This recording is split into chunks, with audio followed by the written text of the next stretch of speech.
સરથાણામાં પોલીસનો video viral થવાનો મામલો. વાયરલ વિડીયોને લઈ સુરત પોલીસનો ખુલાસો. દોરીને લઈ ગ્રાહક દુકાનદાર વચ્ચે થઈ હતી બબાલ. અયોધ્યા પ્રાણ પ્રતિષ્ઠા કાર્યક્રમના મુખ્ય યજમાન પીએમ મોદી નથી. શ્રી રામ મંદિર ટ્રસ્ટના સદસ્ય ડોક્ટર અનિલ મિશ્રા મુખ્ય યજમાન રહેશે.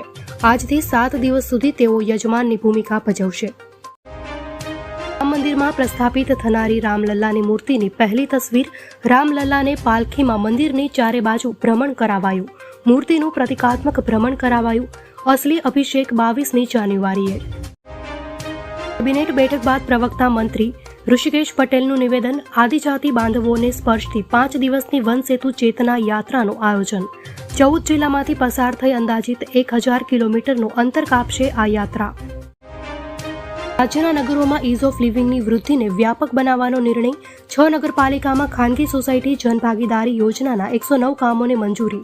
109 કામો માટે ₹10.77 કરોડની ફાળવણી માટે મુખ્યમંત્રીની સૈદ્ધાંતિક મંજૂરી.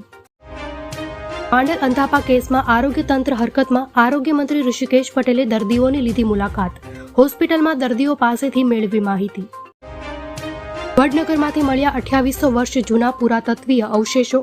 2800 વર્ષ જૂની વસાહતના પુરાવા મળતા સૌ કોઈ આશ્ચર્યચકિત થઈ ગયા. વડનગરમાં છેલ્લા ઘણા સમયથી ચાલી રહ્યું છે ખોદકામ. મોરબી ટોલનાકા કાંડમાં વધુ 3 આરોપી ઝડપાયા. મુખ્ય આરોપી અમરસિંહ પટેલ પોલીસ પકડથી દૂર. 4 ડિસેમ્બરે ફરિયાદ નોંધાયા બાદ તપાસનો ચાલી રહ્યો છે ધમધમાટ. અમદાવાદ શહેરમાં અકસ્માતનું વધતું પ્રમાણ ચિંતાજનક. 2022 કરતાં 2023માં અકસ્માતના કેસમાં થયો વધારો. સ્પીડમાં વાહન ચલાવતા લોકો વિરુદ્ધ કાર્યવાહી કરાશે. સુરેન્દ્રનગરમાં મૂળી સરલા રોડ પરના અકસ્માતમાં 3ના મોત. ડમ્પર પાછળ કાર ઘૂસી જતા બની ઘટના. ડમ્પરમાં રિફ્લેક્ટર લાઇટ ન હોવાથી અકસ્માત થયાનું તારણ.